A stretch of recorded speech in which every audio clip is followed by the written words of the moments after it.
Howdy, Beefalo Bart here, and welcome. Getting everything loaded up here. As soon as the map pops up, I can get back into it. There we go. So, we can get the volume turned back down and get everything else set back up. So, tonight's hunt is going to be a Wild West or cowboy-themed type hunt. We'll have a guest hunting with me, and we are going to be using as close to period correct weapons as possible. And for myself, I've got the Buffalo Skinner look, going along with the name. Got the, and I'll show the weapons here in just a second. I do need to change my revolver out to the 44 mag. The only revolver that would be close enough to the Wild West theme. Oh, hello. I didn't realize the map had already changed. I hunted here last night and it wasn't set up on here yet.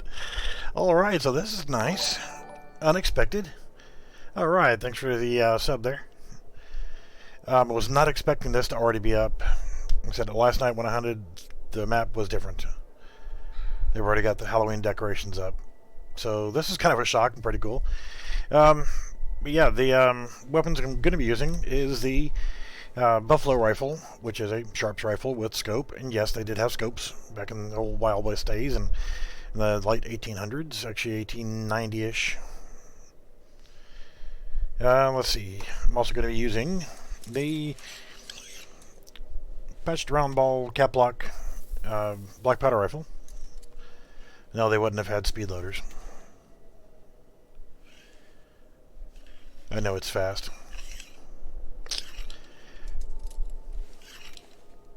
Okay, so I do need to change my revolver out. Was initially going to use the 454 without scope, but I am going to change over to the 44 Magnum because it's more suitable for this map. And let's see here, 44. Alright, don't need any extra arrows. That won't do me much good. Don't need my hog squealer or a red deer collar. Yeah, I have a few weapons to choose from. Equipment.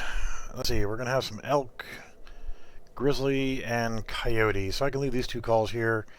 I'm going to need... What's happening? Yeah, I do like the look of the map here. Don't really have much else. I mean, I've got...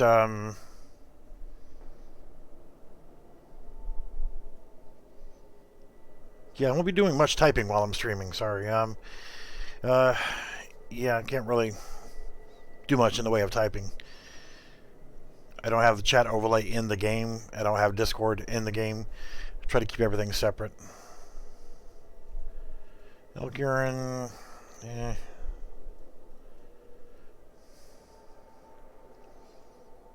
I'll take Send Eliminator, although I probably won't need it. Don't need a roe deer. Not going to carry a dog with me. Not going to use the Jeep. Clothing. Pretty well set for that cowboy look. Yeah, for the guest hunter that's going to be in here, I'll type to them as needed, if they can't hear me. So I'm not going to be using the in-game voice. Alright, this definitely has a nice spooky feel to it. So, we got our weapons ready, and I guess he'll join me whenever he can. This map... Well, I'm going to go ahead and break out Jeep, because somebody mentioned earlier that the lights come on the Jeep. I'm not going to drive down there, because that wouldn't be appropriate for the theme. Nope, no headlights. Okay.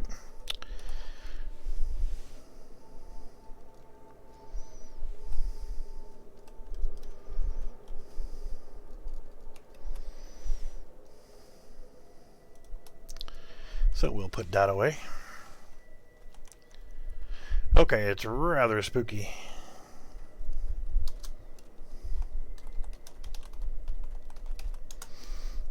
Let's go ahead and since we're here, let's take a look at the the pumpkins and stuff. We got some hangman's nooses hanging about.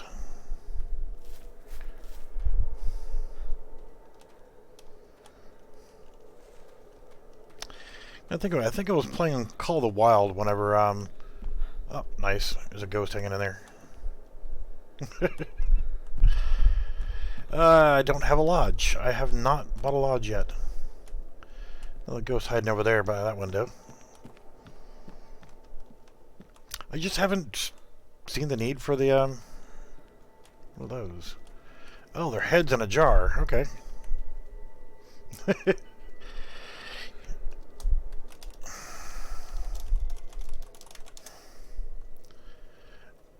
Yeah, I'm sorry if you can't hear me. Something else is saying that my voice is working and all my volumes are working. So yeah, sorry if you can't hear me. I mean, that's something on your end, unfortunately.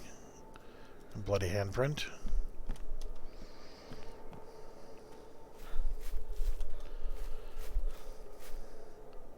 Okay, that's creepy. We're gonna have to go look at the range. That's what I think it is.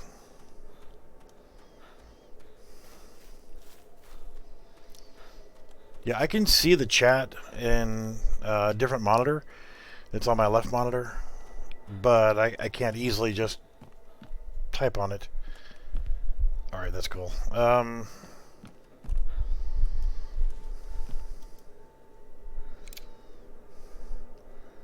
Don't have any zoom with these scopes.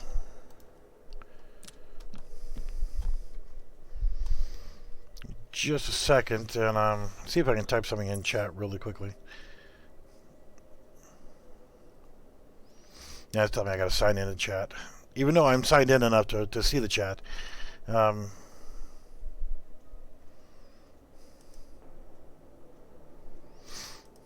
it's not gonna let me chat, sorry.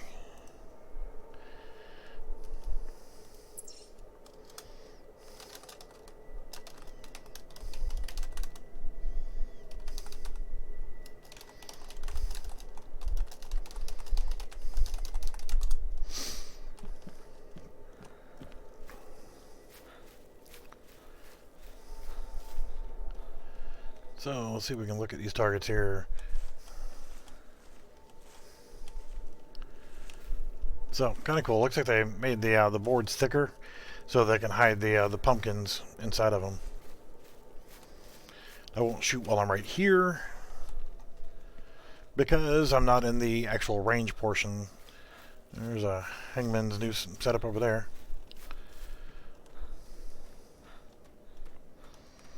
Is that considered? Yeah, it's actually, no, it says leaving the range, so.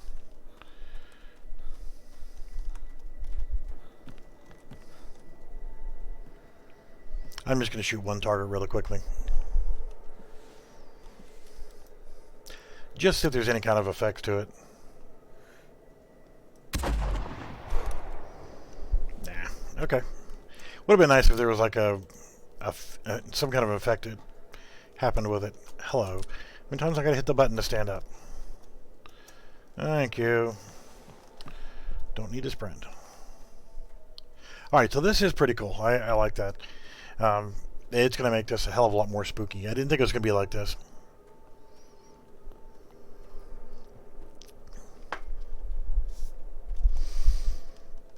A coffin.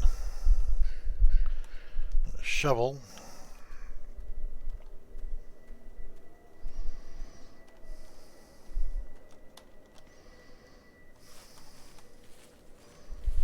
And the overlook here. Yeah, I'm sorry that you can't hear it. Wish there was something I could do to help you on that.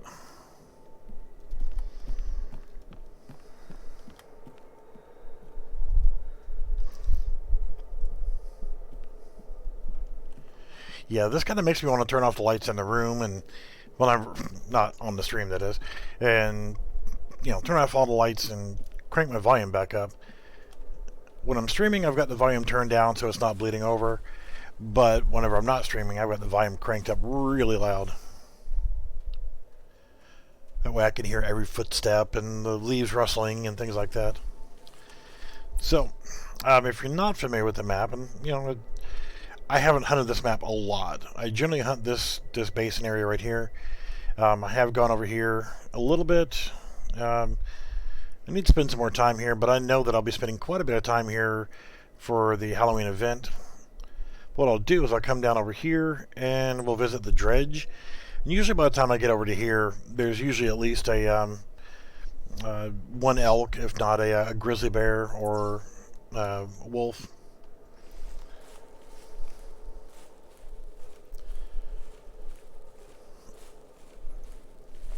But it is spooky.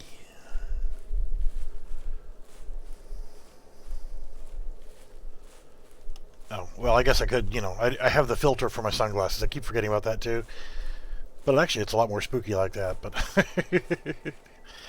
to me, whenever you take off your glasses or turn off the filter for your glasses, it looks a little bleached out at times.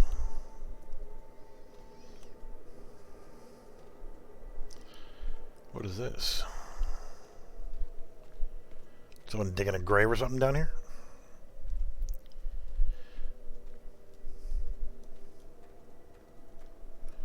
Okay, you kind of have to give it to the devs. There's not, I mean, there are a few games that are out there that will actually do Halloween and holiday themed maps and events.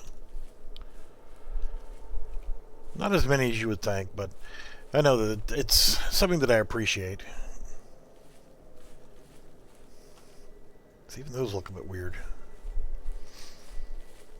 Now, I don't know if everything is set up for the event, and I'm pretty sure there's not going to be any werewolves yet, because that event's supposed to start on Monday. I didn't check the exact time, but I'm hoping we won't find any because I don't have anything for them. I do have the crossbow pistol, the Wolfsbane edition, but I did not buy any of the arrows yet because I was waiting until the day of the event. And the morning, or whenever it actually does fully kick off, I will actually be buying some EM, and I'll go ahead and purchase the Wolfsbane 308 pistol. Even though I already have a 308 pistol, I'll have to buy the Wolfsbane edition specifically for the event, and some silver bullets and silver bolts for the crossbow pistol. And I'll pick up the scope for the crossbow pistol. Just haven't yet. In fact, had not spent was it almost 5K on the glasses, I'd have enough for the scope, but yeah. I wanted to complete the look, Also want to go ahead and just quit being cheap and buy the Bush Rangers set. I'm assuming that it's something that's geared towards that map for the Outback and should be good for the hot climate. Because I know that if I go out there in this set of clothing and try to hunt, then my character will overheat. And whenever my character overheats and falls out, then it's game over for me. I have to actually exit the game and restart the game. It doesn't give me an option for using a first aid kit or anything of that manner. I just have to restart. If I fall off a cliff and get injured that way, yeah, I can use the first aid kit. If I'm attacked by an animal, no problem, use a first aid kit. If somebody else in the party gets injured, I can go and revive them if they don't have first aid kits. But yeah, overheating, and I don't know if it does the same thing for freezing. I do have the blue Arctic clothing because I know that there is the one map. Yeah, you can use the water bottle. I've got 3 of them, but for whenever I was first figuring out that, oh yeah, I just need to change clothes. So I did get the water bottles. But then again, also, another thing you can do whenever you go onto that map is you can take off all your clothes, or you can actually just use the option to strip your gear. Excuse me. And what'll happen is whenever you take off all your clothes and then close your inventory, it automatically puts you in the t-shirt and the basic starter clothing, and that basic starter clothing is actually good enough to keep you from overheating. And that's, if you're running, sprinting, things like that. I don't do a lot of sprinting in game, but yeah, I did start carrying the water bottle until I just said, you know what, we'll try some different clothing. And I haven't tried the tropical clothing from all right, forgot the name of the map. It's hell getting old. You start forgetting things, right? The map with the water buffalo and the bentang, and I still don't have a good way of pronouncing that, but yeah, that map. I've got the clothing set for that. It's like the tropical clothing. I haven't tried that on Bush Rangers. Yeah, I've got. I think I've got the B and C set also. I haven't been using it yet. With my username and everything being Beefalo Bart. That was actually the name that I used for the Single Action Shooter Society, which is a cowboy action shooting. Back in the day when I was still doing that. I can't see in the water here, so I don't know where I can cross. It should be around here where I can cross, but...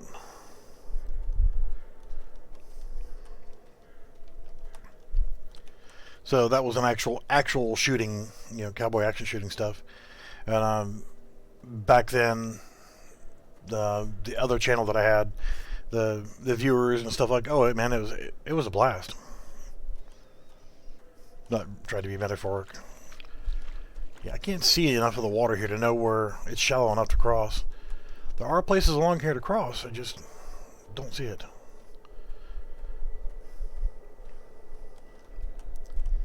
Getting kind of lost in the spooky vibe here and talking about the other stuff here. But yeah, if I'm not mistaken, towards the end of this you can actually cross. So let's do that. Don't like sprinting, but yeah. With that, you're supposed to dress in period correct clothing and use period correct style firearms. So you used 2 6-guns, a rifle and a shotgun, and for the longest time a lot of people just used double barrel shotguns like the coach guns, and various different manufacturers of the lever action rifles. See, I can't see with all this fog. I can't see. Usually you can see all the way across this area for all the way across the canyon, but with the fog in here it's kind of hard to see.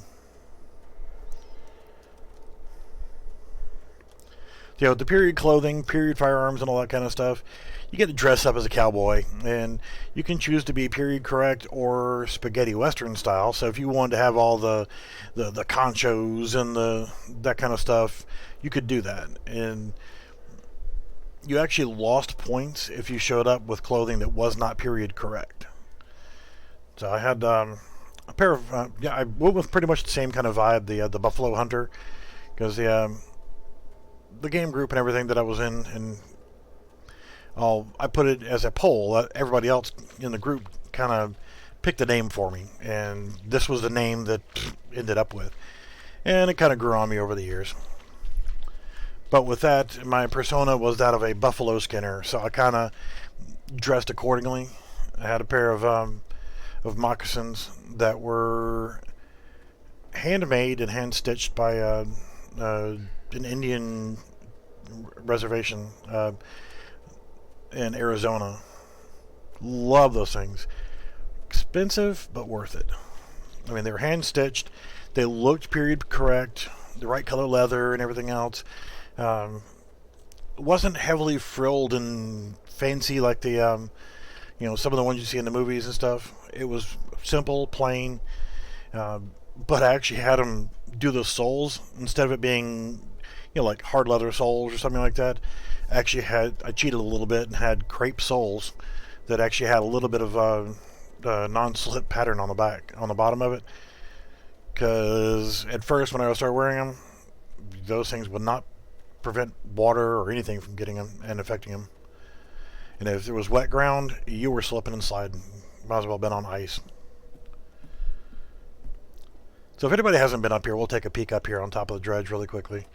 And then I'll start heading back over in that direction, because I know that usually I can pick up on some elk and grizzlies. You've got a ladder right here you can climb. I'm just curious with all this stuff, if there's anything inside here. More than normal. There's usually nothing in here. It's just you walk through here and get to the other side. I've actually killed elk from this. Still kind of creepy because of the fog. There's not much to it, but it's cool. Actually, a couple days ago... Yeah, kind of stumbled across it the first time I was playing the map, just kind of walking around, trying to get a lay of the land. But I've sat right here in the prone position with the 9.3. You have to watch some of the areas like this. It throws your head in a certain angle, and you can't aim down, that kind of stuff. But sat right here and shot across the valley. It's like a 900 and something foot shot on an elk. And even though it's not like realistic bullet drop compensation or anything like that in the game, it is going to give you a little bit of bullet drop. I've got a range set up on Logger's Point where I've got my shooting mat laid out, and the gong target, just put one gong out there, is like 960 feet or something like that. Close to 1,000 feet. I couldn't really get it exact at 1,000. I mean, even had somebody with me, like with a rangefinder, telling me forward, backward, left, right, and that kind of stuff, and it still didn't work out perfect, but it's close enough. But if you aim dead center at the bullseye of the target, with it being at 950, 960-ish, like I said, close to 1,000 feet, it'll actually hit the ground with the 9.3. Yeah, I think I've only been on the other side. You're talking about you're gonna have like a 4-second delay, but yeah, over here, I think I went to this lake. I would like to spend more time checking out this lake. No, I'm sorry, I did check this lake because I had a hard time getting down here safely, because there was something that I wanted to shoot at that was over here that was calling. It was a wolf over here. So what I'll do is I'll just kind of make my way up to the road over here. What's this over here? There's somewhere out here also, and I don't remember exactly where, because like I said, I've only been on this map a couple times, so it's kind of new to me. I'll have to check that spot out. I know that right over there, I know it's kind of hard to see because there's so much fog and it's dark, but the wood line that's over there that follows along in front of this ridge line is not bad. Not great, but not bad. Picked up on a couple elk, and right along the far side of this, I don't know what you call, like a dredging area or strip mining or whatever, mining area, across the water along the shore right before you get to there, there's almost like a road of this kind of stuff going across, and I usually see some over there.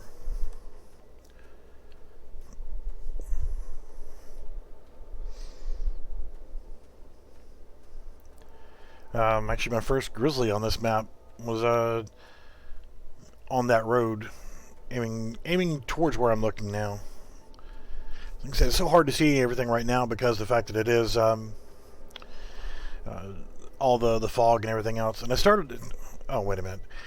I started the hunt at 8 o'clock, and it's 4:15 a.m., so that might be an indication of something because of the event. The hell is that? Hopefully that's a bush, because I'm got my coffee cup in one hand.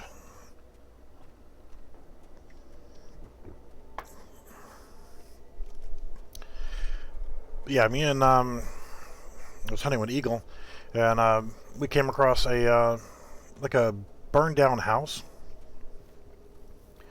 and like one or two other outbuildings next to it as well. We're just kind of sitting there screwing around, checking it out, and climbing. What the hell was that? Okay, elk. Just screwing around, climbing over it, and checking out the fences, and the outhouse and the building pieces and everything else. And frickin' elk just walks right into the courtyard and like Okay.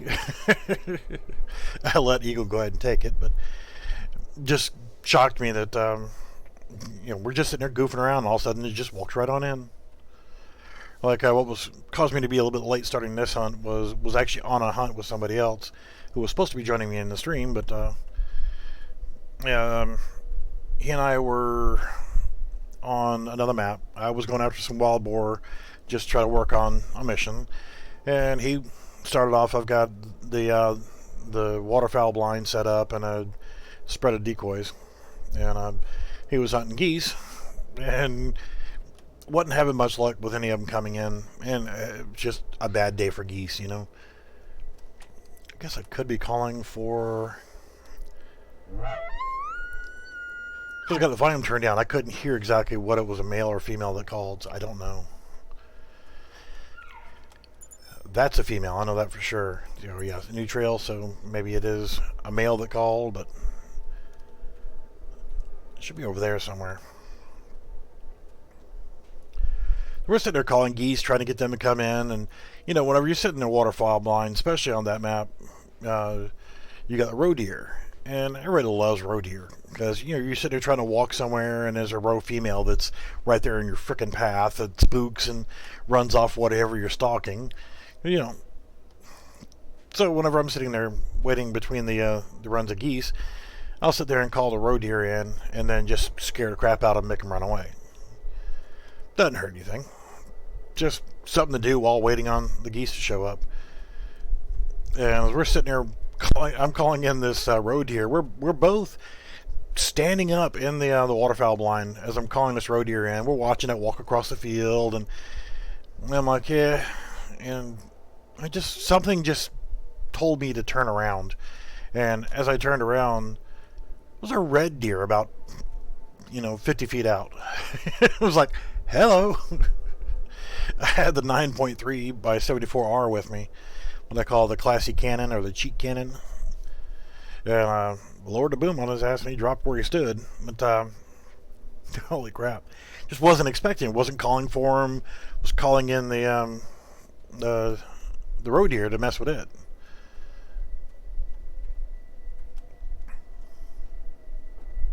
And it's part of the course, always going AFK back and forth. He went AFK for a little bit. I went AFK for a little bit, and oh, hello. That's the female. I don't see any horns.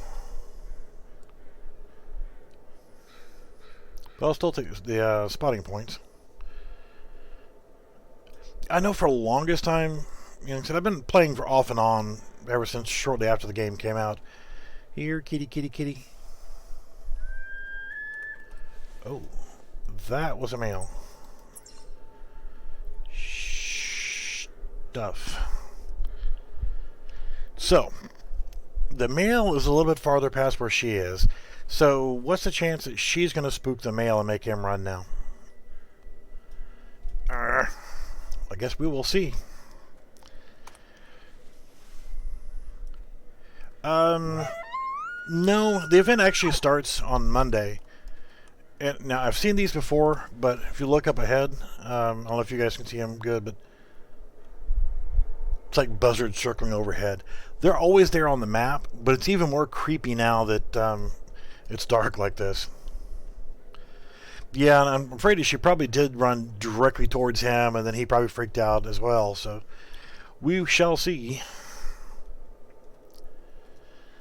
Hopefully I'll get a shot on the male. Just everything is more creepy now because it's early. The werewolves are not supposed to be on the map until Monday. But I didn't know that they had already switched the map over. And I always make wisecracks about people like this. So, and this is just making fun of also me, because I'll point that out here in just a second, was, people that spend so much time playing video games, they don't have a clue what day of the week it is, probably. So I'm sitting here drumming my fingers on the desk, and I was going to make a comment to that earlier, and I was like, shit, I don't know what day of the week it is. When you're pretty much retired, and all you do is do a live stream, you know, pretty regular now. I'm trying to get back into doing every day. Generally, I'm only going to do Monday through Friday, unless people want more on the weekends. Yeah, it is Sunday, so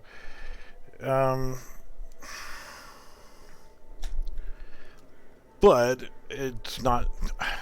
See, I don't know time zones, and trying to think of what time it is there and what time the event actually starts, and time zone comparisons back and forth.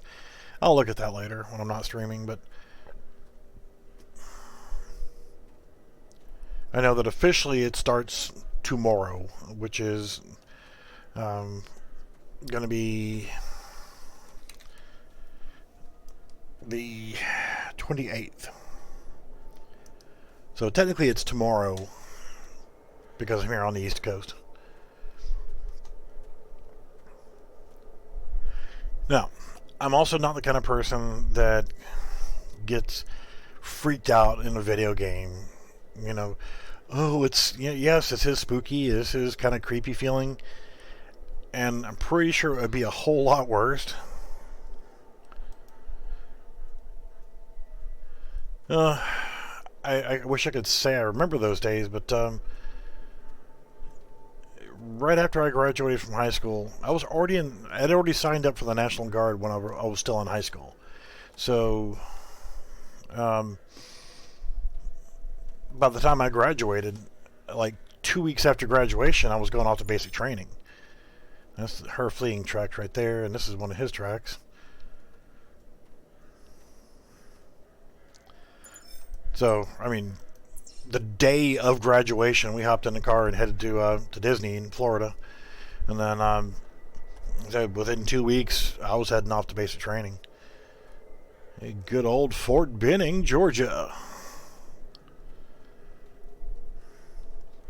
I'm so proud my nephew just finished his basic training at Fort Jackson and is in AIT now. At a location I cannot disclose. Because I'm even more proud of him is that his primary weapon is not going to be an M4. Not that I have... Ooh, level 3. Not that I have anything against, an M4 or anything, but...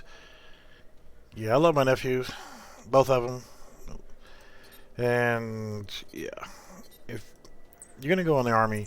or any branch of the military, don't do like I did and go infantry.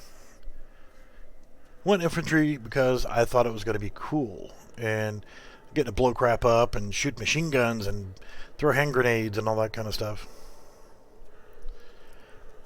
Well, it's not a bad thing to do is going into the military. But what people do seem to forget right now is roaming saying it's going that way, but it's fleeing going this way, I'm pretty sure. We actually still have troops engaged in combat and in a war zone. Yeah, and a lot of people tend to forget that. But, yeah, it's not like we're, still heavy into it like we were years ago, but we still got troops in harm's way. So people forget about that. But the military is not a bad way to go. In fact, going against the whole infantry thing, yes, somebody's got to be a grunt, somebody's got to be infantry. Vet tech, that's not a bad way to go, especially if you love animals and not just eating them. So, again, somebody's got to do that job too. And I get a lot of people, being a veteran, that people always say, well, thank you for your service and everything. And yeah, though I do appreciate that, it kind of throws me back a little bit. I'm old and grumpy all the frickin' time too, but oh, that's a bear track. I'd rather track a bear. Yes, it's dark, it's spooky, it's creepy outside. So let's quit chasing the thing that won't kill me, and let's go after something that will kill me. That makes a whole lot more sense. So yeah, when people say thank you for your service, I think about I have relatives that served and were in the Vietnam War, even though they called it a conflict for many years, it was a damn war. When you send people over there involuntarily and they die, it's war. Alright, so bear tracks just come right over here to the water and disappear. Huh. But yeah, they didn't think the guys and gals that went over and served in Vietnam, they didn't tell them thank you for your service. They spit on them and called them baby killers.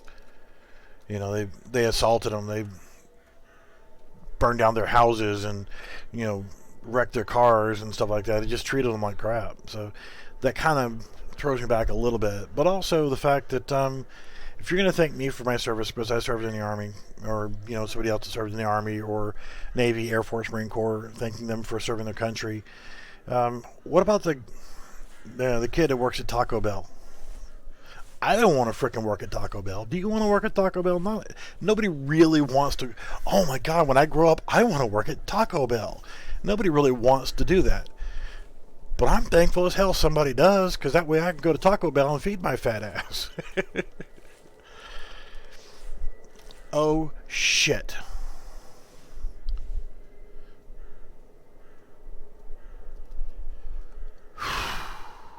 Okay, I'm either seeing things, or that is a bear right there in the grass.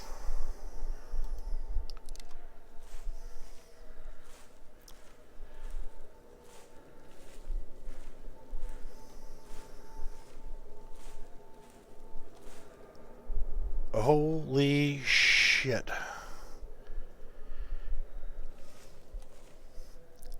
I'm not getting an outline like it's alive. I'm going to get my binoculars out and see if it'll ID for that.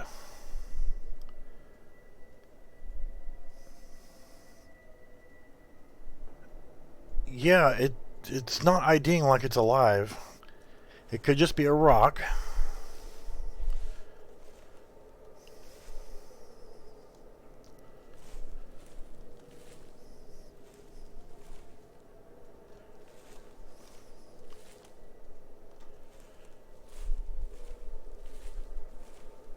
Okay, that's not creepy.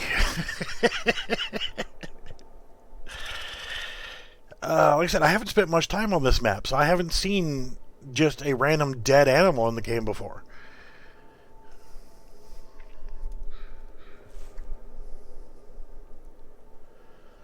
At first I thought it might have been a frickin' grizzly. It was like, uh-oh. That's new. Look at that. I played the game off and on since shortly after it was new, but, before it was on Steam and that kind of stuff too, but, this map wasn't around back then.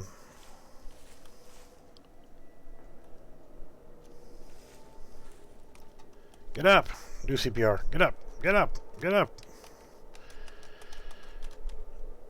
So, yeah, this is not something that I've seen before, because like I said, I've only been on this map a couple times. I'm always on Red Feather Falls, or I'm always on Bush Rangers, or, doing other stuff,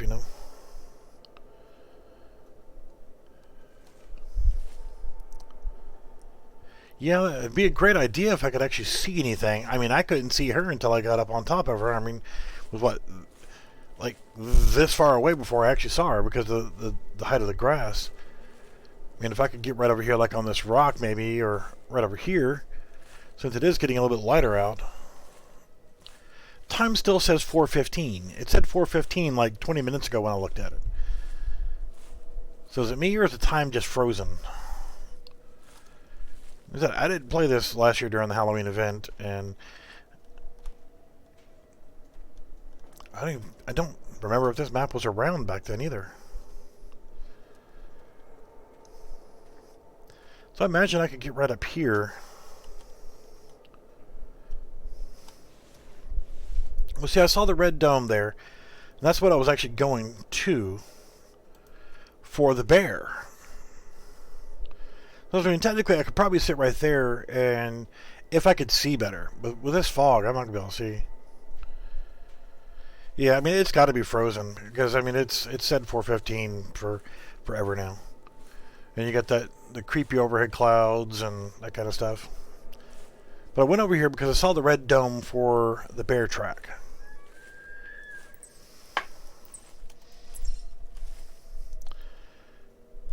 Alright, I'm going to mark this and come back to this. We've got an elk right over here.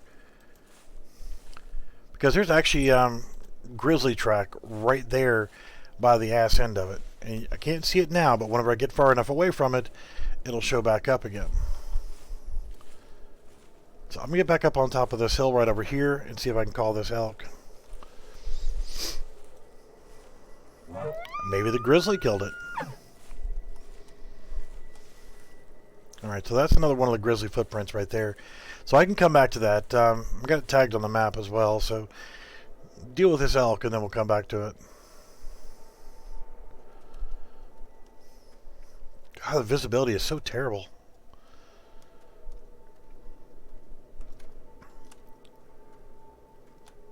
Alright, I mean I can see the dome over there like it's a full-size dome, like it's something that I'm currently tracking is what it looks like from here.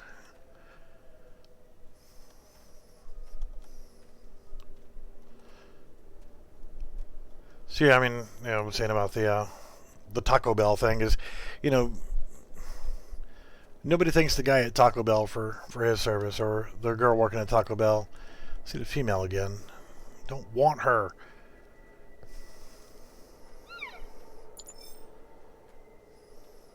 Yeah, I mean, I know kills are marked with a full dome, even if it's not something you're currently tracking.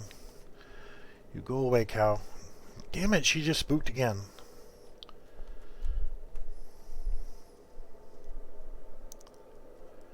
Well, hopefully she didn't spook him. See, I thought it was full because I was initially tracking the bear, and like I said, that's why I was going over there. But yeah, I mean, I try to, whenever I'm out, to thank people for doing their jobs.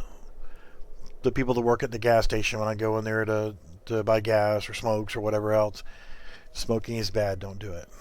But if you get a good experience, if you walk in there, and more often than not, specifically I go to the same stores all the time. Oh, there you are. I see you.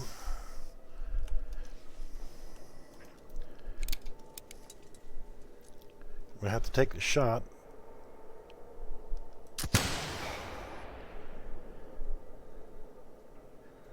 Here we go. Oh, okay, so why the hell didn't it reload? Because I only had that one stupid round. Oh, you idiot. Okay. I didn't bring any extra ammo for the black powder rifle at all. I knew I had the one round, but I thought I had preloaded the ammo when I was still on the other map. So, this gun's pretty much done. And I'm not going to go back to the lodge just for that. I may actually here in a little bit, since the person that was supposed to be joining me hasn't joined me, I may just go ahead and in a few minutes teleport to the other side, but I wanted to kind of see if I could find that house again. And yes, I know he's dead, and I just shot, and everything around is going to be spooked. I still crouch walk. It's not like he's going to go anywhere. He's dead, but if anything else was still around, sometimes there's still a slight chance you can actually get him to call and come back. That's actually not terrible. Yeah, 315 on the score. I can live with that. Right lung, heart, left lung. Yeah, I've seen that plenty of times where they're like walking into a tree and just kind of stuck. But that's not a bad score there. I like that. So I still keep crouch walking just in case. Especially like, and I'm going to keep telling the same story because I'm old. And that's what the hell old people do, is we tell the same story over and over and over again.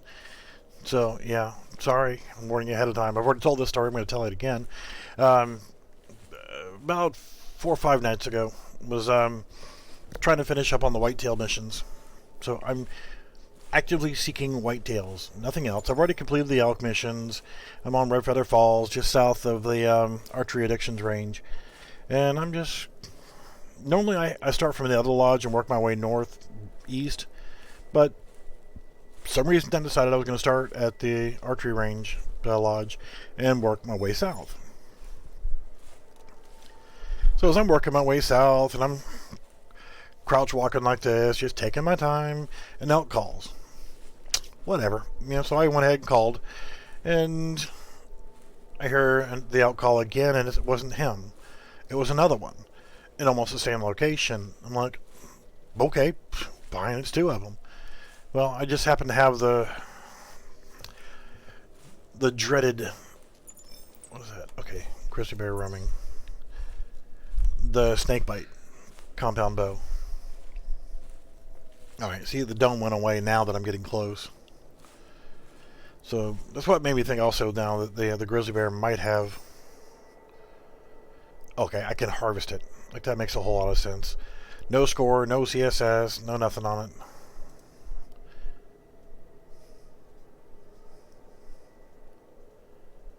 Okay, well, that was a grizzly bear mission done. I didn't think I could actually harvest that animal. So yeah, so I know that there's two elk in front of me somewhere, and I haven't seen them yet. And then elk calls again, and whenever I click on the hunter mate, it's like new track found or whatever. I'm like, wait a minute, there's a third? So now, okay, I think I've got just the three coming, and it turns out it was 5 bulls walking in one group together. I'm like, okay. So I grabbed the snake bite and I waited patiently and lined up on the first shot. Pop, dropped it right where it stood. Happy about that. The next one in line was coming right there in the same basic path as the other one. Shot it. It fell right almost on top of the first one that I just killed. Oh God, I loved it. Heart was racing, just enjoying every moment of it. Dropped the third one. It dropped about 10 feet from the first two. Then dropped the fourth one, dropped the fifth one. But 3 of them were almost touching each other. 2 of them were touching each other. And the final one was a little bit farther off, but still pretty cool to be able to drop all 5 of them like that with the bow. I mean, they drop solid too. Do it right, you can get a good solid drop on it. And right in the middle of arguing earlier with somebody about something, had a roe deer male come out. And I got excited about it because I almost never find freaking roe bucks. So it was like, I knew that there was a female out there, and I screw around with roe females. I'll call them and, run or stand up and spook them or whatever else on purpose. And I threw the binocs up, and it was a freaking male. I'm like, holy crap. Excited to see a freaking roe deer that was actually a buck. So I'm sitting there carrying on this conversation, half paying attention to what's going on. And I went ahead and put an arrow right dead square in what I thought was going to be a decent shot with the bow on this little freaking roe buck. And that bastard ran 100 friggin' yards. God, I keep seeing those bushes over there, and okay, is that something over there? No, it's just a bush. So, I was talking about the classy cannon earlier. The 9.3 by 74R. And there are some really cool guns in the game. And, I've got a bunch of them. I've got all the military rifles. I've got, the hell was that? I heard something. But I see horn.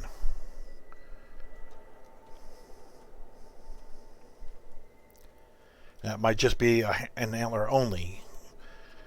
Which is something you find laying around, but... Okay, so you didn't have to do that. Like I said, it's kind of creepy out here, and then I got within a certain range of it, and I guess it enabled the physics on it, and then it rolled over. Yeah, that's just weird.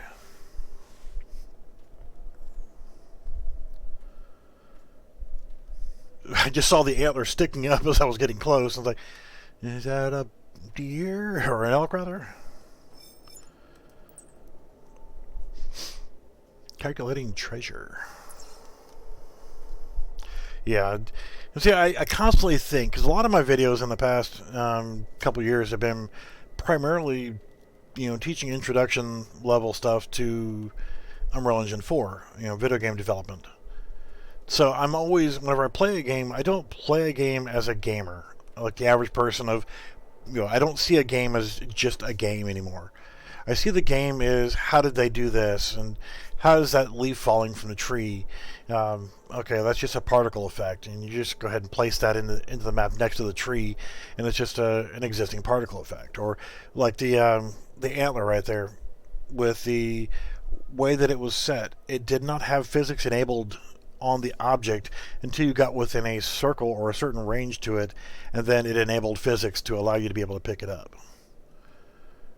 So I'm thinking this way. I'm thinking of how the developers actually did the individual parts of the games, and trying to get people to get inspired to make their own games and to learn from what other people are doing and to actually play games. Actually, if you were to look in the video description of most of my videos, especially all of them of late, there's a link to Green Man Gaming, set up with the affiliate program with them for purchasing games. So if you want to buy a video game, then you always check with them first, because you can usually get pretty good deals with Green Man Gaming. So I'm not trying to keep promoting them, but yeah, that's where I go first. Realistically, that's where I go first before I buy a game, is I go to Green Man Gaming.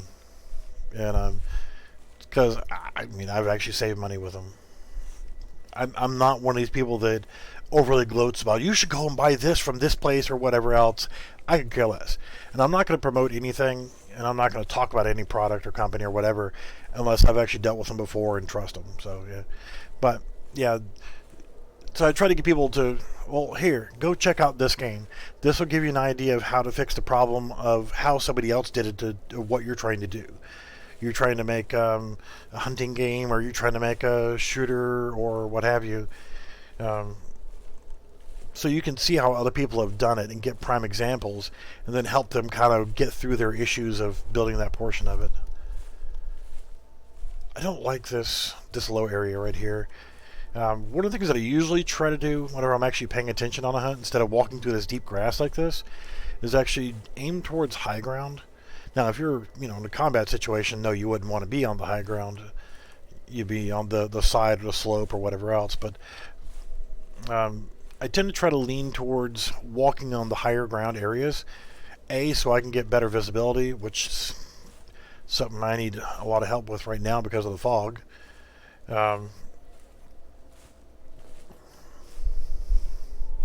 But you can also look for things like this. One of the things I keep reaching to one of the new hunters that I hunt with from time to time is ABL. Always be looking. I get surprised from time to time. It happens. But, nobody's perfect. Nobody's, we're all human. But always be looking around, trying to get an idea of your surroundings. I don't have a specific direction. I've already walked past where I wanted to go, because I was sort of half-tracking that bear that was back there that killed that elk. I'm pretty sure it was the bear that killed that elk. It must have been, because, the bear tracks went right through there. I didn't see any wolf tracks. So, that's my story, and I'm sticking to it. But I'm only going to walk for a little bit further, and then I will go to the other lodge, and we'll take a look around. Let's actually walk over here and take a look at this point of interest. Like I said, there are some cool little things you can discover on the maps, like at Logger's Point. You go to, when you're going through the Feral Hog missions, the very final Feral Hog mission. Yeah, with a bow or a crossbow, you definitely want to have a good high ground as well. But even with a rifle, I specifically look, and right here, this is more of a jungle, but I'm looking for rocks, because I can always drop down in a prone position in the rocks and get a good stable shot. That way I'm not having to worry about being crouched and trying to take a shot while I'm crouched, or standing up because I'm walking into a rock. What the hell's blocking me now? See, I don't see this as just being cool trees you can walk through. I'm thinking, where's the collision box on them? Again, thinking development-wise. Yeah, rocks are great. A lot of maps you can find sections of a hill that when you get on the downslope, there's no grass. Or the grass is sloping away from you, so as you're in the prone position, it'll roll away, so you have a good clean shot. You're always going to get a more stable shot when you're in the prone position, whether you're in a game or in real life. And if in the game you've got the Steyr Scout, I forget what they called it in the game, but it's a Steyr Scout rifle. They got the green one and the black one in the advanced weapons.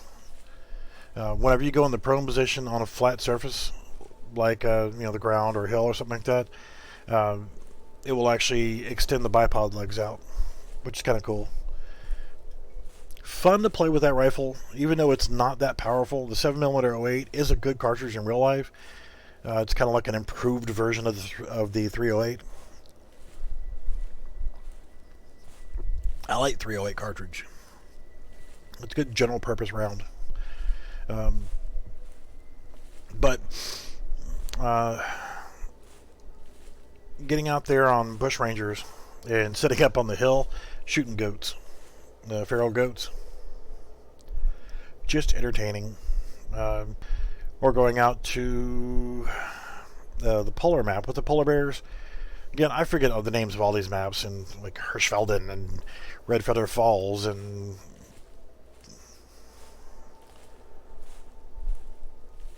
yeah, if you get on some of the areas where you're just laying it too steep of an angle and you can't get a good angle on it, or there's too much whatever on like the rocks and whatnot, you just can't get the bipod to deploy, and it can be annoying sometimes with that rifle. But bush rangers, there's a lot of good spots where you can sit on top of the hilltop.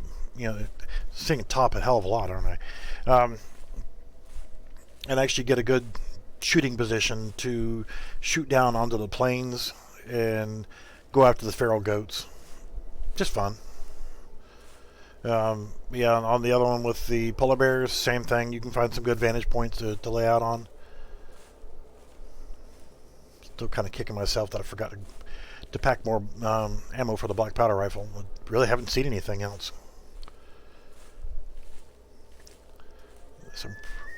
Oh. Come on, thank you. Got another bull elk. So I'll be calling him while I'm going up this hill.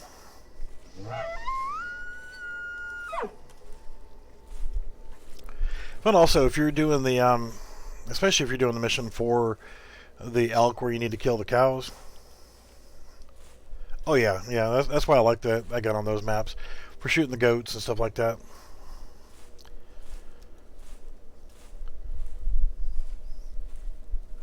Yeah, this is it. So, I'll keep calling Mr. Elk over here. We'll check out this little spot. This is the spot that I was talking about earlier. Me and my buddy came into. We're walking around checking it out, and the elk just kind of mosey right into the center of the buildings here. So we'll just kind of walk around, take a look. I'm going to stay crouch walk because I don't want to make too much noise for this elk, so I can try to get it to come in. I'll probably set up over here on the far side. But you can actually get inside here. Yeah, I think from over here. Walk in, then climb up these angled beams here. It's even more spooky now with all the fog. But you can climb up right here, and actually, my buddy, whenever we were waiting for that, when we saw that elk come in, he was right here. And it walked right here between him and that building, right directly in front of me. But you can climb up on the sides right here and walk along the fences. So what I'll actually do is I'll peek at this house, and then I'll go to this middle torn down log structure. I'll get up on the wall and keep calling the elk, see if I can get a shot on him from there. I was kind of hoping they had done some Halloween stuff here, like back at the lodge where the ghosts were, and the jack-o'-lanterns and the noose, for the goose or the moose. Be nice to be able to get inside these buildings and check them out. See, leave it to somebody else playing a video game. They put this cool stuff on the map for you to check out and look at, but now I want to go inside of it. Picky, picky, picky. Gamers are such a pain in the ass. I know, because I am one. I run over here to the outhouse.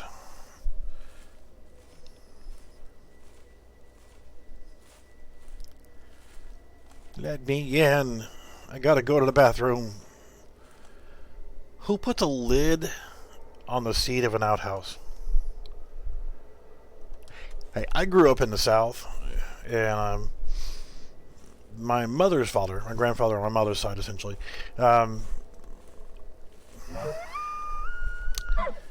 old school Irishman. You know, he still believed in. You know, I didn't think about putting a tent over here, but it's still relatively close. You can hop in your Jeep and get over here relatively quick. So I'm going to get over here, climb up here. And now, you can actually lay down the prone up here. Wait for Mr. Elk to come in here.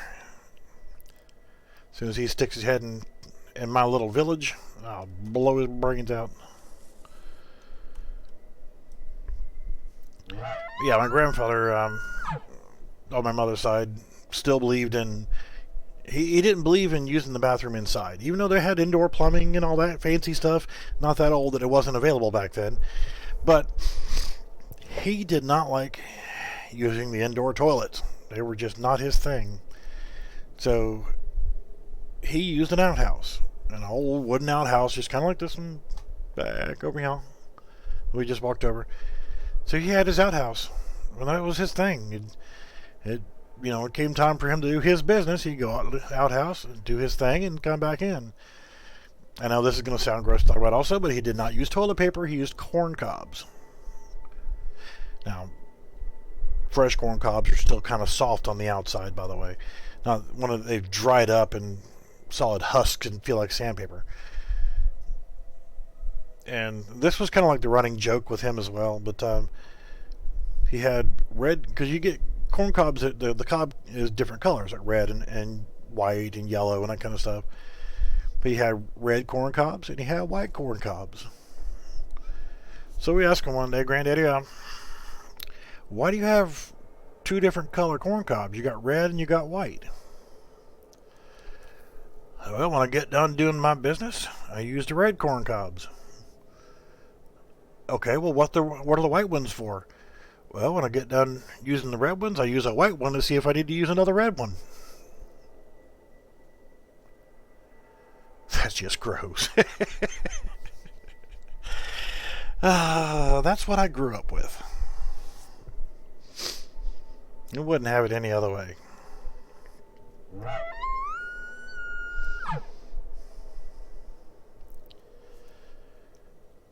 Thought I would share that with you guys. It is. It's absolutely horrible. Well, I use a white one to see if I need to use another red one. But yeah, I mean, that's the kind of stuff I grew up with and around. Oh, God. I was still in the Army. We're in Italy doing our quote-unquote cold weather training in the northeastern portion of Italy in the Dolomite Mountains. Beautiful area up there. Absolutely gorgeous.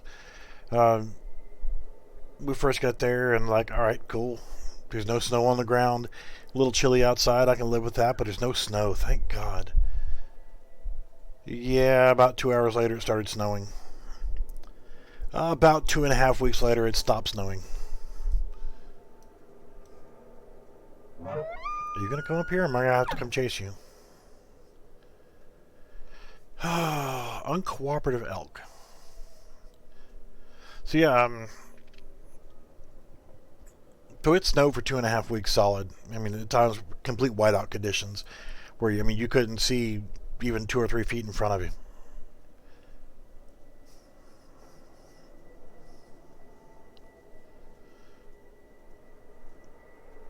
Oh, see, that would be cool.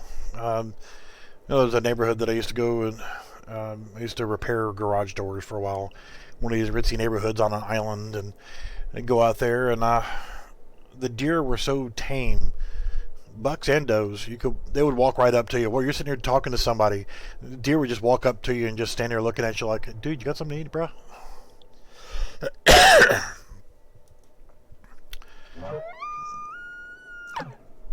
Yeah, for the first part of the time we were out there, we were actually in the wilderness. We were actually in the woods for, the first 2-3 weeks. And then after about 3 weeks, we came back up and we stayed in what was I believe it was a helicopter hangar that was next to, back in the earlier parts of the Cold War, there were nuclear missile silos that were being quote unquote positioned and hidden around Europe. And it just happened to be one that was demilled. There was no missiles there anymore. The base was just, it was still U.S. quote unquote American property, for American military base, but it wasn't used for anything except for a training ground. And that's where we would go out for our cold weather training. But we were able to stay inside this helicopter hangar, and just big wide open area about size of 2 basketball courts on the inside, big hangar, and had just cots laid out everywhere.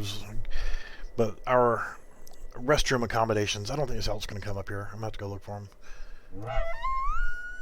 And, our accommodations were a modernized version of an outhouse. Plywood box with a hole cut in it, and hefty bag duct taped to the plywood. Did your business and threw some scoop of chemical in there, and off you went. I know. I'll stop talking about that kind of stuff.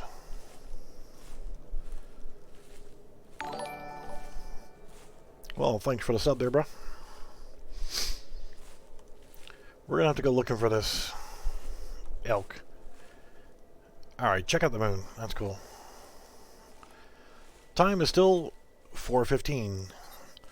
Alright, elk just called right over there. He's right there next to the road, so I was hoping I'd get him to come into the little village here. Yeah, we've had to do that before. We'd be out in the field somewhere and use a 5-gallon bucket with a trash bag in it. I got smart. Being out in the field quite a bit for a period of time. Yes, this is definitely going to show you how old I am. When I first enlisted in the military, we had Jeeps. We didn't have Humvees. So, in the back of my Jeep, I learned to improvise things. And, these metal folding chairs you get from, like, you see them in schools and churches and wherever. Just metal folding chairs. I didn't even see that antler. I took a metal folding chair and cut out a big hole in the seat and took the bottom part of a toilet seat and actually bolted it to the folding chair so I'd have a nice comfortable seat to sit on. And then I took and riveted on to the back of the chair my entrenching tool, which is like a folding shovel, and it had a pouch for it. I put the pouch on the back of the chair, so I kept that there. And then I had I don't remember what it was for, but it was just the perfect size of, old school Army canvas bag that would hold a roll of toilet paper, and it was a waterproof container. So I had toilet paper, and I had a shovel, and I had a folding chair with a toilet seat on it. So if I had to go do my business somewhere while I'm out in the middle of nowhere, I drove, because I was driving in a Jeep, I could go wherever the hell I wanted to go. Gotta love a Jeep. And find me a nice little scenic vista and fold out my chair and dig me a hole, put the chair over the hole, and do my business. Work like a charm.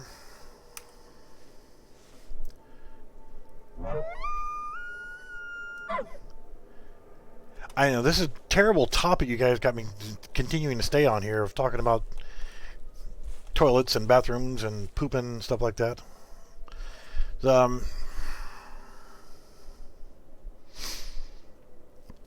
Part of my time I was stationed in Berlin, Germany, and love Berlin. Absolutely love Berlin. I will always love Berlin. Um, and one of the things that I would do is, from time to time, I would have to shuttle a group down to, it was a French commando school. And all it was I would drive for 2 days, drive for, 8-10 hours or whatever. We'd stop overnight, start back out the next morning, get there in the evening, and my troops would get out of the back of the truck. I was driving a deuce and a half, good old-fashioned M35A2, and troops would get out. They'd be gone for 2 weeks. They'd come back. They'd get back in the back of the deuce and a half, and we'd come back home. Drive 2 days to get back home. And it'd be in the middle of nowhere. I mean, the first time I got out there, I was just given a map, and it's here. There's a little dot on the map saying you're going to go there. And there stopped being roads at a certain point to get there. And it was really cool. It was like, if you can imagine a volcano, where you go up the mountainsides and you got the deep inner part where the volcano actually is and the lava and that crap. But imagine someone just taking and cutting away a third of that side of the volcano. So it was like you had like 2/3 of a volcano. You could just drive right into the base area, and it's flat on the inside, and you got steep mountains, going almost all the way around you. Almost no wind. It was great. You could park there. We'd set up camp and that kind of stuff. But it was always cold as hell. Elk is going to piss me off. I need to get over here and get some high ground.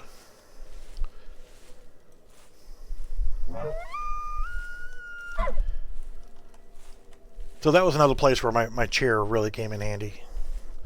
But I remember going out for one of my business meetings. Yeah, well, that's what we'll call it. You have to think, we're in the middle of nowhere, but it is beautiful, beautiful area. Southern part of Germany. Absolutely just gorgeous. I mean, just totally enjoyed it. But I'm out there taking care of business. I found the most beautiful areas to set up and take care of my business.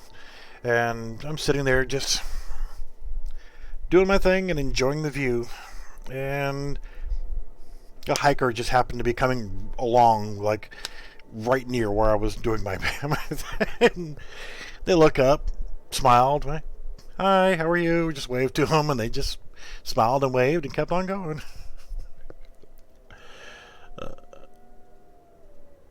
Okay, I know you guys could not hear that, but I heard that. That's a wolf.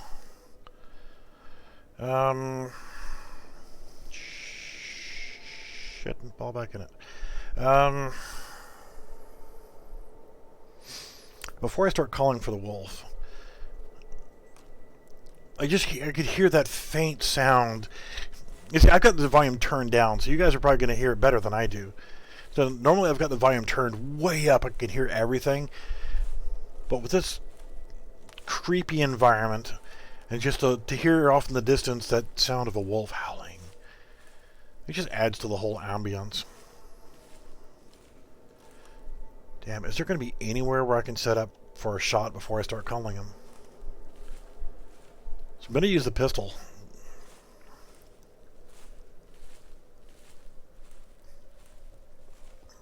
I think that's part of the sniper thing. I was telling somebody the other day that one of the many jobs, you guys know I'm old as dirt, I'm not super ancient old, I'm only 51. But I'm retired, so I can sit here and play video games all freaking day long if I want to.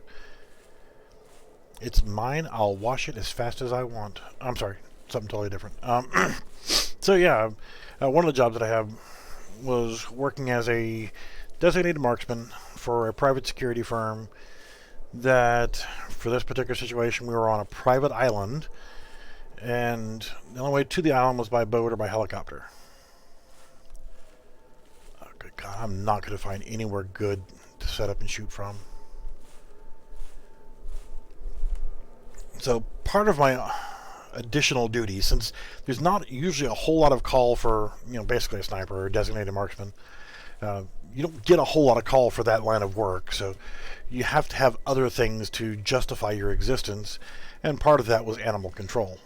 And a wildlife officer would come out and do a survey of the island, and most of the time it was for alligators and for deer. And we had a lot of does, whitetails, and they were a problem. Just way too many. I think maybe I can get over here on the side of this ridge and have a clear spot to shoot from. So yeah, it was just slot 6 is empty.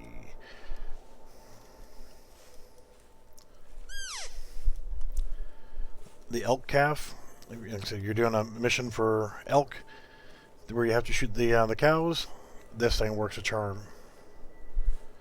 I'm never going to see this freaking wolf. This is about as good a spot as I'm going to get. And I'm probably not going to see it.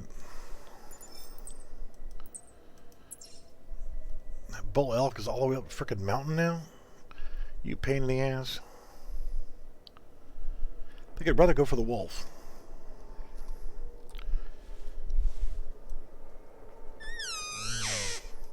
So with alligators, we had what was called the there was a two-way method of how we dealt with the alligators. It was relocate or recycle. So if they're under 9 feet, we would do everything we could to snare them and just try to get control of them and relocate them to another area, or call a wildlife officer to come in, which would piss them off usually, because he had a 45-minute boat ride. And we were still close to the mainland U.S., but we're just far enough off that the nearest good boat landing was a 45-minute ride by boat. But it wasn't like we were like straight off the coast or anything. You could actually see the island from the mainland. And the fun part was calling them to come out there and, hey, I've got 2 alligators I need you to haul off. And they'd come, have to bring the boat and drag them onto his boat. Now he's got 2 live alligators in his boat with him that he's got to take to another area and relocate them to a new spot, get them away from this resort. But if they were over 9 feet in length, then I would just go out there and put a bullet in them, and much easier to deal with them whenever they're not moving. Try to get to this ridge over here in hopes that maybe I'll still have a good shot and might be able to see this wolf.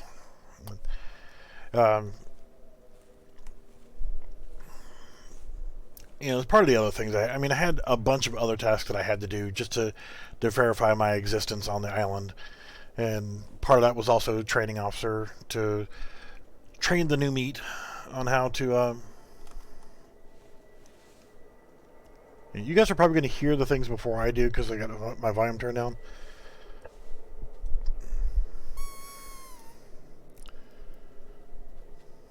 Oh, shit, and fall back in it. I totally missed. Well, it shows blood there that I hit him, but that was not a good shot. Absolutely terrible. Absolutely horrible. Because I wasn't expecting him here, I was expecting him down there. So while I'm tracking this thing, I can't believe Yeah, I don't think he's going that way. Liar, liar, hunter mate. This way. And there he is. He's dead. okay. It looked like I shot over him. That was a terrible shot.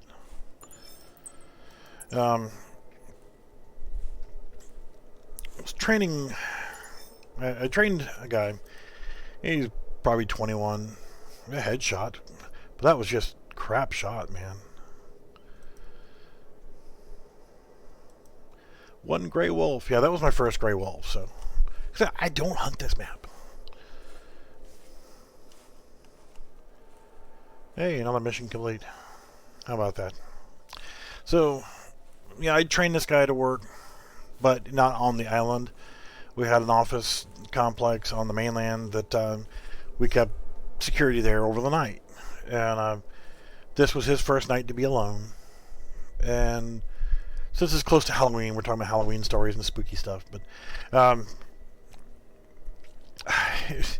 finally got him to where he could work alone by himself overnight. So I'm having to work the night shift on the island, and just to kind of make up for it before I go back on my regular day shift again.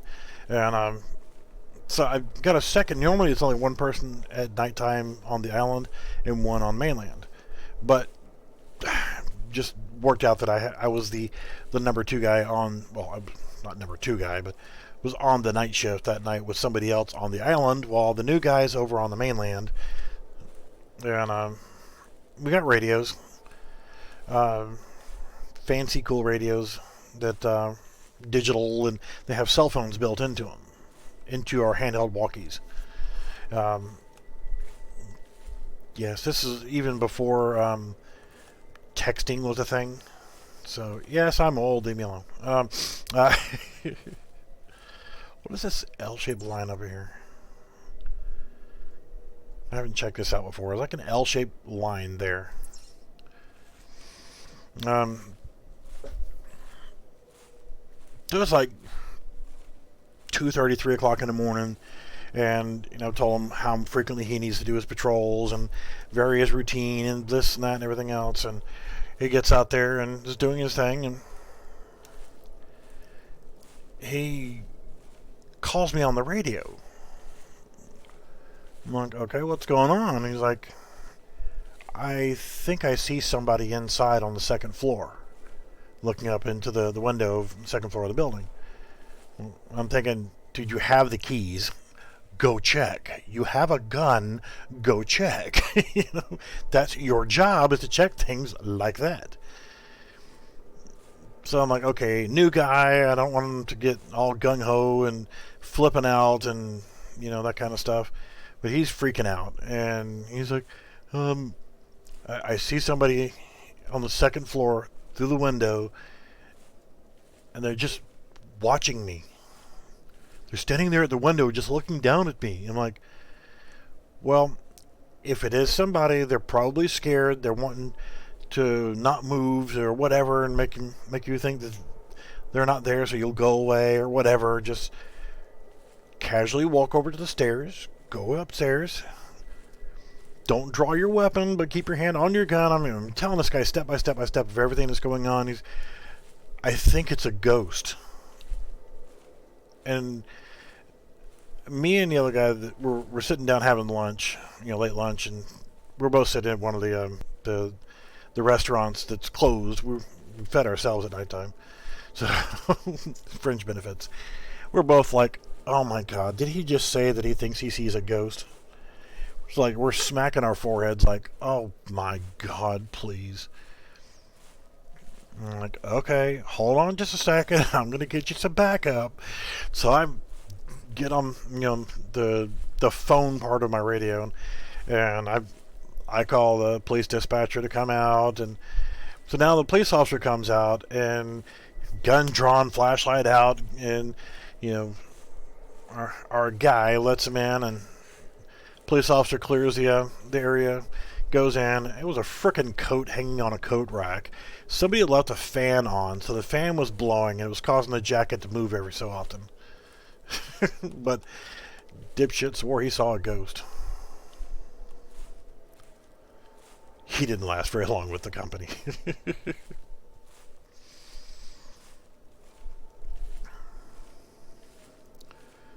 Was very popular with the the resort general manager, because I didn't take any shit from anybody. I never have, never will. I'm a nice person. I try to get along with everybody as much as I possibly can, but sometimes an idiot needs to be reminded that they're an idiot. And I can't help myself in that way, you know? It's just me. If I see stupid, I let stupid know that they're being stupid. I'm just checking out what this line part is, and then I'll just go ahead and fast travel to the other lodge and actually get some ammo for my black powder rifle. So pay attention to it. I preloaded before I transitioned to this hunt. I used to go to the mainland, and the resort, we had 3 main boats. We had 5 boats technically. The one that they jokingly called my boat, which I had 2, was a 10-foot John boat that I would throw in the back of the company pickup truck to go harvest alligators out of the ponds with. Now we'll go ahead this way. And I go to the mainland, I'd ride my bicycle. I'm trying to keep in shape. Wasn't as pleasantly round as I am today, but that's thanks to something else we'll talk about another day. Another accident of why I'm robust. Yeah, that's what I'm going to call it. Yeah, I go to the mainland. I ride my bicycle about 20 miles, come back. You know, especially if I was training somebody overnight, and I'd take my bike over and I'd ride, and I'd change into my riding clothing, and I'd ride, and then take the next boat to head back to the island. So we had my boat, which is a 10-foot John boat, had a 23-foot boat that had a couple of 230 horsepower Yamahas on the back of it. Then we had 2 49-foot boats that were just transports, like shuttle boats, like cafe tables on the inside and coffee service and that kind of stuff. Then we had a 65-foot boat that was a double-decker that you could sit inside with full coffee service and everything in the bottom. Or, okay, I see that line going straight up there. That's actually a terrain glitch. Nope, that's actually a tree. But yeah, I see terrain glitches like that in the game from time to time. Yeah, the 65-footer was whoa, there we go. Look at what I found.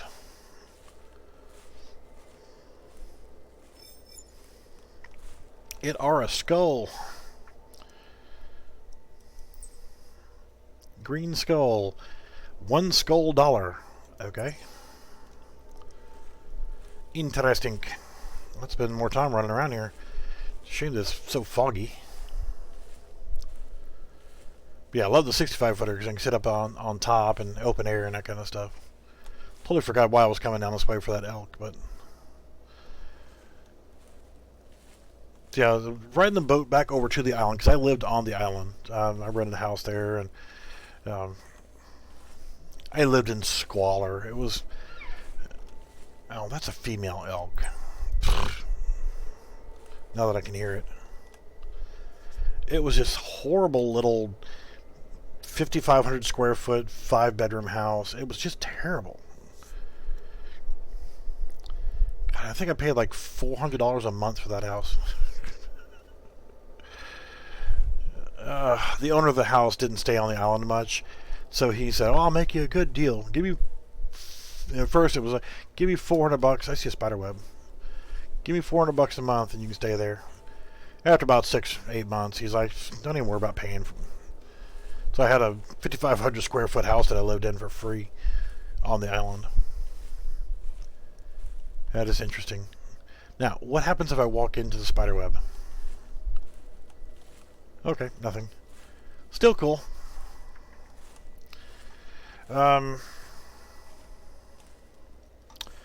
So yes, let me get back to the story, finish it up, and then get ready to kill the stream, because we're at an hour and a half. But I was on the boat. The general manager just happened to be on the boat heading to the island to go to work, And we're sitting there together having a cup of coffee and talking, and we were buddy-buddy, and I mean, he's a great guy to work for. Well, I'm not going to give out his name, but I still remember his name. This has been since the mid-90s when this happened, but great guy. I mean, if you had to pick a boss, I've only had a couple jobs where I liked my boss, and he was one of those bosses that you like him.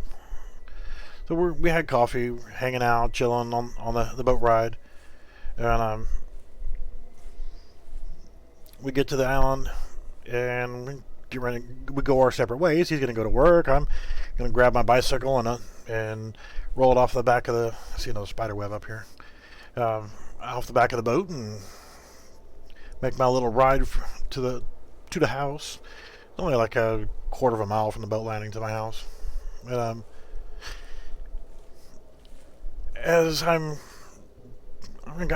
wearing bike shorts underneath a pair of khaki shorts with a t-shirt, and I got my bike gloves on because I'm getting ready to ride my bike back to the house. But I'm walking my bicycle down the dock, and I see these two guys standing in the way, blocking the general manager.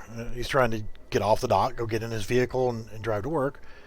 And yes, I see you. You're that doe or a cow, walking all creepy like.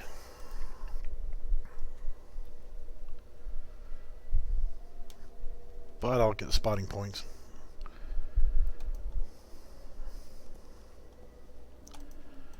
What's that? I swear I thought I saw something else down here.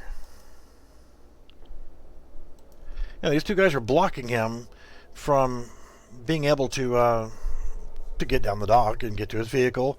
And I can see fingers pointing in his face and that kind of stuff. So it's very apparent that these guys are assholes.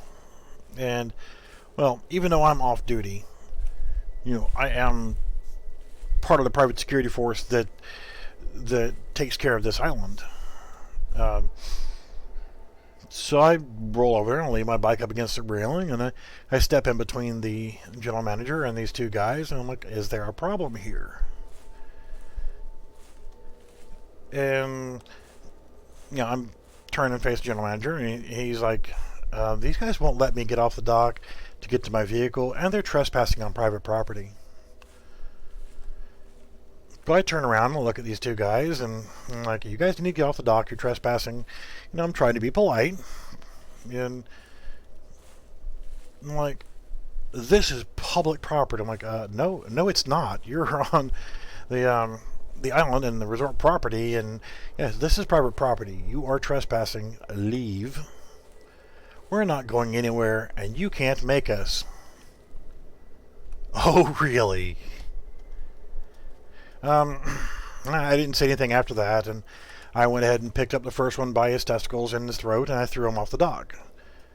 And if you're familiar with how things are down south, if you know what pluff mud is, that delightful smelling dark black mud or reddish black mud that has this really lovely aroma to it, he says sarcastically. So I threw his ass clean off the dock.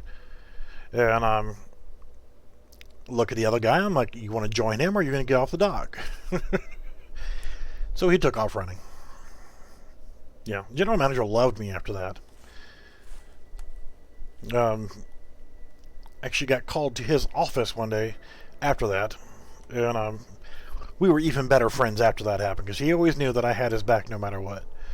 And he was like, when's the last time you took a vacation? And I've been there for like a year and a half. And I'm like, I've never taken a vacation.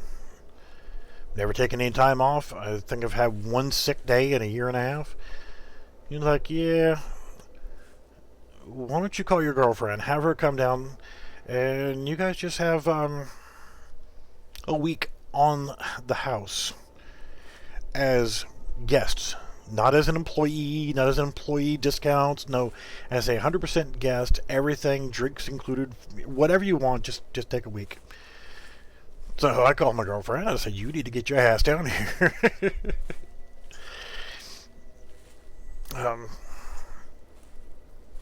Everybody, all the employees knew who I was. unavoidable because you're on that security force. People know who you are. There's a lot of cobwebs around here. So it's like the normal, typical employee policy at a resort is you're not allowed to consume alcohol on company property. You're not allowed to do this. You're not allowed to do that. There's always so many freaking rules. And during this week, I was to be treated like a top-leveled guest of the resort. All-inclusive guest of the resort. All my drinks free. I could drink alcohol if I wanted to. Do whatever the hell I wanted. And it was so nice to be able to go to the restaurant where I knew that somebody that had been a complete douche knuckle to me before was going to be working. And go in there, sit down, order a meal, me and my girlfriend, and have a nice meal and a few drinks. They're like, you can't drink. I'm like, I am a guest this week, so yes, I'll be having this and I'll have that. And I didn't abuse everything, but I enjoyed the hell out of myself that week. Getting close to the map border or something? No. Since we haven't made it, I should have gone over here and checked this out as well. That was kind of cool. But let's see if we can make it down this ridge and up this hill to here. I think I've already been there once before, because I try to spend some time exploring the maps. I might as well stand up and walk normal speed. Well, I'm sprinting, but whatever. We'll finish this off, and by the time I get to the next spot, I'll go ahead and end the live stream. But when else do you get to go on a vacation at a high-end private resort that caters to CEOs and Fortune 500 executives and all the rich folks, and get to mingle with the rich folks? They're looking at you instead of like you're the help. They're looking at you like you're just another rich person too. They're enjoying the resort. The Jack Nicklaus Signature Series golf course there. Really a decent golf course. One of the shit things though at nighttime was when you get rich drunk folks and lots of golf carts. Most golf carts, and this is not something that everybody knows, but most golf carts, especially those of the same brand, all share the same key. Okay? So one key from one golf cart will work another golf cart of the same type. All of our golf carts use the same key. And quite often in the evenings, people go into the different bars, resorts, things of that nature, getting drunk, and they just hop in a golf cart and head back to their cottage or to the inn or whatever else. They'll get in the wrong frickin' golf cart.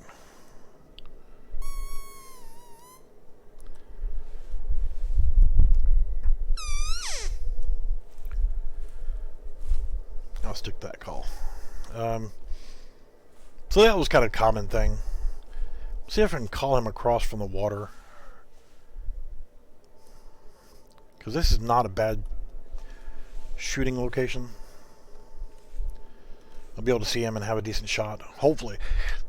Whether I can make a decent shot, that's a different story. But, yeah, we'll see.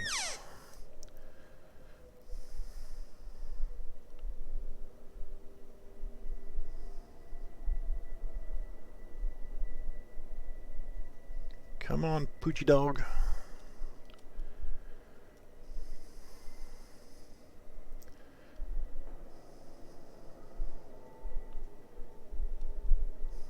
Now, a lot of people pissed me off earlier. I had, and I'll mention it now really quickly. I'll dispense with the old people stories. But back in the day, but I'll mention this briefly right now, since I'm going to go ahead and try to take this wolf before I go over and check out this last point of interest. Was considering doing an early live stream when the Halloween event officially starts, when there will be werewolves out there on the map, I will gear up, head out on the map. I will probably be carrying both the Wolfsbane crossbow pistol and the Wolfsbane 308 pistol. But one of the things that I'm considering doing during either the first stream, since not everybody has the money to purchase either of the two weapons that are required to harvest a werewolf. Doesn't matter if you've got all the guns in the game except for these, you actually have to use the Wolfsbane 308 pistol or the Wolfsbane the Wolfsbane crossbow pistol. Either of those two weapons only, and you can only use the Wolfsbane 308 pistol with the silver bullets, the silver bullets for the 308. Those bullets only work in that pistol, and that's the only bullets you can use. And that crossbow pistol has special silver bolts. So you have to have a specific crossbow pistol and specific bolts, which are the arrows for them, or the specific pistol with specific ammo. You can buy them with GM. Okay, I bought the crossbow pistol the other day, the Wolfsbane edition. It was 17,000 GM, or it's 1,000 EM. Not everybody has enough GM to buy it, and not everybody can have disposable income, which I don't. But what I was considering doing was doing an event during the first live stream of the Halloween event, and dropping clues throughout the video. This will be tomorrow, by the way. Drop some clues towards the final, and then whenever I end like an hour of streaming for the event, or however long it runs, we'll pick one winner from the people who are viewing the video. And it may be 30 minutes in, 45 minutes in, 15 minutes in, an hour in. At some point I'll drop a clue, then another clue, then another clue. Might be like 3 different clues to come up with. And if you can figure out what those clues are hinting towards, then whoever gets the answer first, I will give them 1,000 EM through the store. I will go to the store and purchase it as a gift for them. So they will get 1,000 EM to be able to buy their choice, either the crossbow pistol or the Wolfsbane 308 pistol. Keeping that in mind, also, they're supposed to be running a sale on that 308 pistol. So if that's the case, I'll still do the 1,000 EM. And if it only cost, there was a rumor, I don't know for sure, but heard a rumor that it was going to be 90% off. I don't know for sure. But if it is 90% off of 1,000 EM, then yeah, you just use the leftover to buy a scope to go on it, buy some ammo, that kind of stuff. Use the rest of the EM for whatever you want. So I'll come up with clues, and I will dispense the clues during the live stream, and then we'll pick a winner, whoever gets the answer correctly. And then within minutes, we'll need a DM on Discord from you, the winner, and we'll get the your email or whatever associated with your account or what have you, and we'll go ahead and I'll go through the store and actually purchase the EM for you. I don't personally have any EM. It's not like I'd hand it to you right now, but I will actually buy it through the store right then on the spot.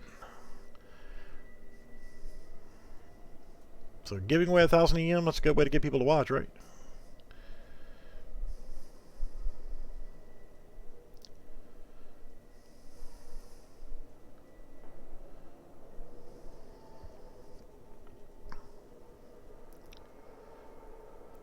I'll probably try to keep the first video short. I don't think he's going to come across the damn river.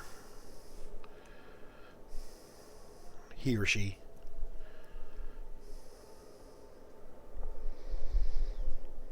I think my ascend limiter is... There's something walking across the water over there. So all I can see is just the tail.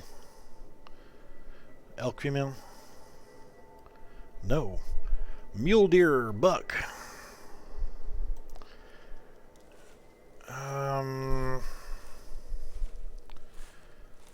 We'll refrain from shooting his behind. Because I was hoping for that wolf that was calling over here. Just happened to see something white in my screen there.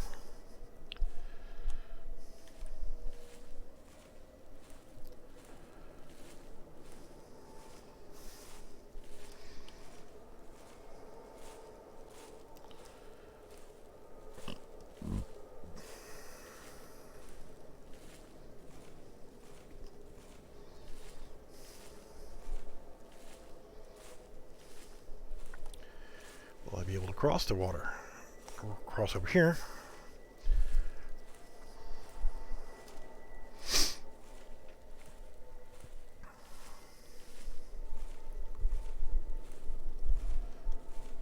You can kind of see on the mini-map, for those who are new to the game or whatever. This is, by the way, a free-to-play game. And I need to do another noob hunt. And, well, I'm a noob all the damn time anyway, but do another hunt where I'm using the 243 and the single barrel shotgun. Always see a lot of videos where, you know, the people are going out there and they're using, you know, the gold-plated, super whatever, fancy cool stuff that you can't afford. I have this gun because I do YouTube videos and I have money. And I have this one because you can't. I think it's kind of shitty. I don't care what I scare here. The whole point was to get over here and check out this point of interest and then finish out the video. So instead of always saying, well, I've got this because you don't. Yeah, screw you. I ain't worried about a female deer. To go back and when I first started with the Hunter, all I had was the 243. There was no shotgun. You didn't get a free shotgun. You didn't get a free anything except for ammo. Whenever you finished a hunt, your ammo would auto resupply. Mission: learning to listen completed. I wasn't paying attention. Sorry. So if you wanted a shotgun, you had to buy a shotgun. If you wanted a pistol, you had to buy a pistol. Then if you wanted to carry 3 guns at a time, you had to buy all these different pouches and so forth to increase your capacity for storage. So I've got all the upgrades on storage so that I can carry all the different pieces and run, deer, run. I saw you. I don't care. I can carry 3 weapons and I can carry 1 through 9 for the calls and that kind of stuff. So, I mean, got all that stuff.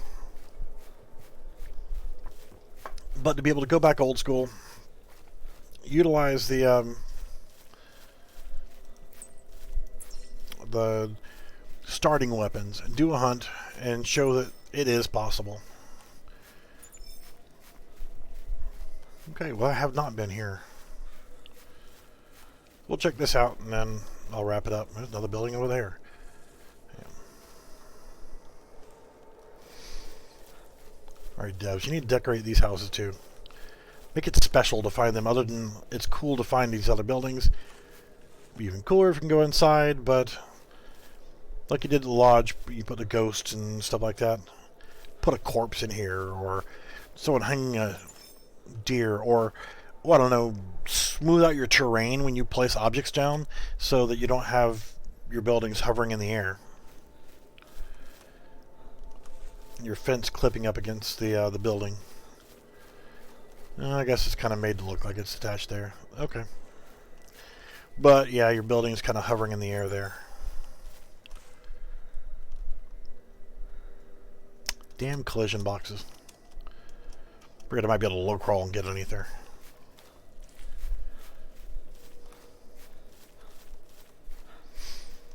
Add to the spookification. You put cobwebs all around the map. Could have come out here and put ghost in here, or, you know, somebody hanging from a noose inside the building, or a part of a human, or, you know, whatever. Just spookify everything. Yes, I hear you. I don't think I have any of my deer calls with me. Generally, whenever I'm doing an actual hunt, I will actually make sure that I have calls for everything on the map when I remember. Alright, that's cool. Nice little town here. Or like a logging camp or something. Then we'll fast travel to the other lodge, so we'll see how it's decorated.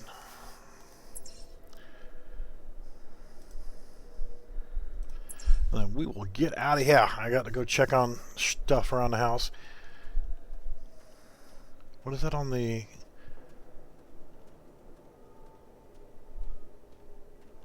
Hell is empty. All the devils are here. Sweet. Afraid. Be very afraid. Alrighty then. Magical fire. Where are these jars? The hell is in these jars? Get up on a porch and look down.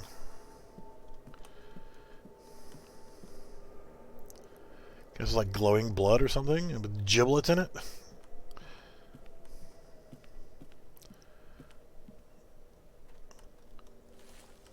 There's a head in a jar. Let me get over there, damn it.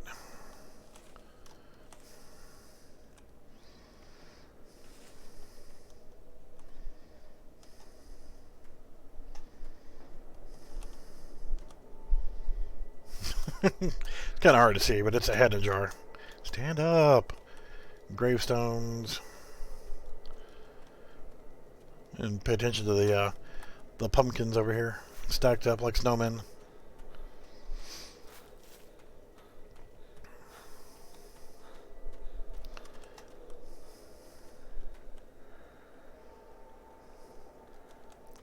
It's cool. Buried too far in the ground there, but cool. Can't see in the windows of this lodge. I don't have a lodge. Oh no. Okay, you can get in over there. I was expecting the stairs to be there, not over here. Here's your ghost. Be even cooler if you made, like, you see the ghost, and then whenever you step on a collision box, you get close enough to the window, it disappears. That'd be even more cool. Yeah, I don't have a lodge. I guess I'll quit being cheap and actually buy a lodge, because I would be interested to see what the lodge looks like now, if it's changed differently from normal. Resume. I don't know why, but only if I'm doing a multiplayer game does it do that.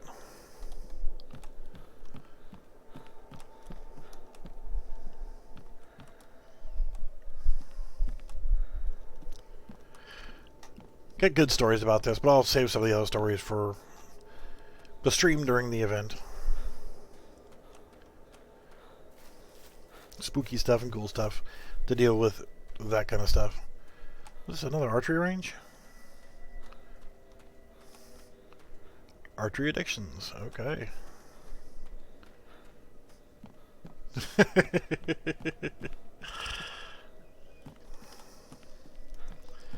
That's cool. Nice touch. But another thing that they're kind of missing out on is a simple AI system and have moving targets that are ghost, floating back and forth on the range. That would have been a really cool touch.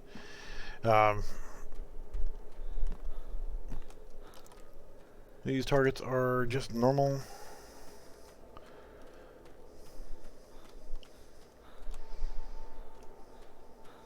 That's cool. Okay. That's a good look around. I didn't notice there was a ghost upstairs and one upstairs on the balcony. So yeah, I'm going to have to go ahead and break down and go ahead and get a lodge so I can go inside and take a look at it. Blood is really warm. It's like drinking hot chocolate, but with more screaming. Lovely. I like it. There's a ghost up there on the balcony. You know, you can actually do terrain smoothing and actually raise the terrain in different areas so that it actually matches your models. It makes it really handy when you're placing down buildings.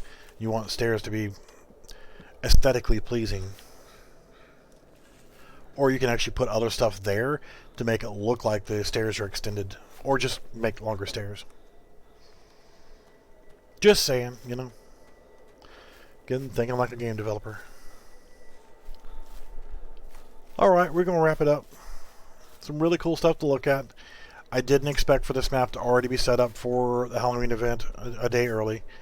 No werewolves yet. That'll be tomorrow. So, like I said, check back tomorrow. Yay. Pretty cool. Alright. Thank you guys for watching, and we will see you again soon.